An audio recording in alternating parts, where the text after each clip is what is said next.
Time for a very controversial video vlog. I'm talking to a lot of business leaders. Many are talking about the difficult decisions that they've had to make lately on account of the downturn, COVID, all the different challenges they've been dealing with their business, with their team, just in their market. And it's interesting whenever I hear somebody who's saying that, we've decided to furlough 75% of our team, or we've decided to reduce their pay, or we've decided to cut back on our, marketing, our expenses. We've closed down locations. We've done, whatever that is. And they said that that's been a very difficult decision. Respectfully, and I do understand and I empathize that is a difficult decision that no business owner wants to have to make. Okay, it is a very, very challenging thing. And who wants to be in a situation where they're having a tough time, their business isn't able to operate the way that it used to, and as a result, having to lay off team members, like cut back in many areas, whatever that might be, is a situation that no business leader enjoys. But I would argue that perhaps the actual difficult decision, or rather doing the hard thing, would be to figure out a way to pivot and innovate and gain a new capability that would allow your business to not have to make that decision, to not have to furlough your staff, to not have to lay off your team, to not have to reduce pay, to not have to cut back, to not have to essentially change the targets for the year. You can change the action steps. So many businesses and many law firms that I've been speaking with, there's a large part of the fact that the way in which they used to operate successfully over years and years and years and years, this situation has introduced several new challenges and several barriers. If there's a quarantine, there's a lockdown, people aren't able to come into your office, that then creates the competitive demand that you have to now leverage technology.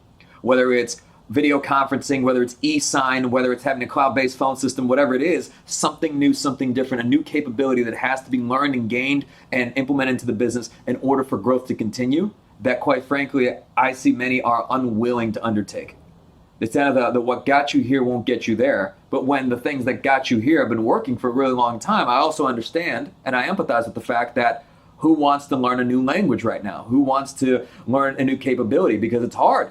It's like, wow. In order for us to continue to grow, we not only have to pivot, we have to restructure certain things, we have to change our accountabilities, implement new technology, put in new processes, market in different ways. We have to do things differently, and that sounds like a very hard thing to do.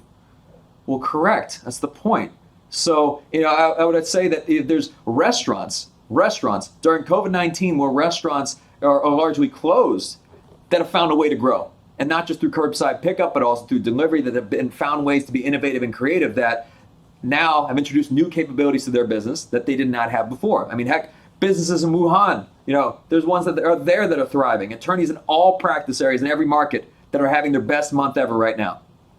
So there is so much opportunity out there. And again, I don't mean to sound insensitive, but perhaps doing the hard things and the hard decisions are to buckle down and figure out creative solutions to implement new technology, new infrastructure. If you have a team member, let's say in a role that, like for example, we have a full-time travel coordinator. What's a full-time travel coordinator do when travel isn't happening? Well, we can also negotiate new deals with our travel partners. We can figure out new processes that will be able to make things more efficient once we resume business. We can move them into another role in another area of the company to allow us to be able to keep them and continue to be able to provide, not just them, but also to support their families. So, like I said, while there is a lot of opportunity, the question is really, and this is where I think the hard decision truly is do you want to take advantage of it, and how committed are you? Truly. Not just I have a desire to grow, but I am committed to my long-term vision, and that has not changed. So because of that, we're going to make the hard decisions that we did not anticipate that we had to make, but we're going to do it because we're going to pivot. We're not a cruise ship, right? We're going to make the necessary shifts. We're going to have business readiness. So as we make this change, it allows us not only to survive, but to ultimately continue to succeed. And finally, in realizing that this isn't a business challenge. More and more, I'm speaking to hundreds of entrepreneurs, and we're able to see, the ones that are succeeding, the ones that are struggling, same markets, same practice areas, and one has one perspective, another has another perspective. One's having their worst month ever, one's having their best. Same size firms, like I said, same practice area, same market. Interesting. So like I said, this isn't a business challenge. This is largely a mindset challenge. Now, I'm sure I won't win many friends in saying this, but the easy thing to do would be to cut everything back. It's easy. And who could blame you, right? Who could blame you right now for cutting your team's pay, for actually firing people, for cutting back on expenses, for cutting back on your marketing, for cutting back on your goals? Who could blame you? You've got all the excuses in the world to do it right now. You're probably thinking this guy is so insensitive, but I would argue that the hard thing is to sit down, think creatively, and say, you know what got us here won't get us there. We're in a different landscape now. We've got to innovate. We've got to get creative. We've got to do things differently, quite frankly. But in doing so, we're going to be able to not only continue to sustain, but we'll be able to continue to grow.